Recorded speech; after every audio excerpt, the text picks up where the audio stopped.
again.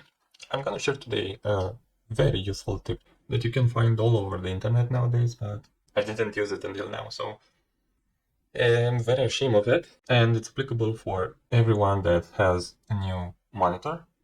So I had the current monitor, which is a AOC 165 refresh rate, but unfortunately I've used it for 1.5 years at 60 refresh rate. Unfortunately, I didn't know, and believe me that the difference is huge.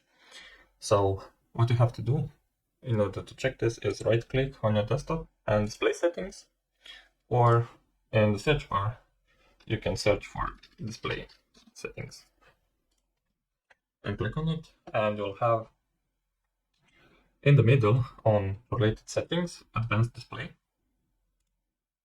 and here you can choose a refresh rate.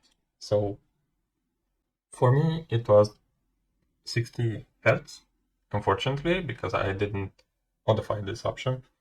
So I've used it like this for 1.5 years, and I was always wondering why it's so blurry, why it's so bad.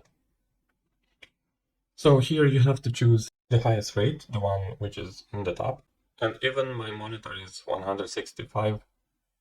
I can't choose more than 144 because I have an RX 570, 4 GB, which can do maximum 144. That's why I don't have 165 here. But yeah, keep this in mind and don't be a fool like I was for 1.5 years. Hope you've enjoyed this video, and please subscribe for more content like this.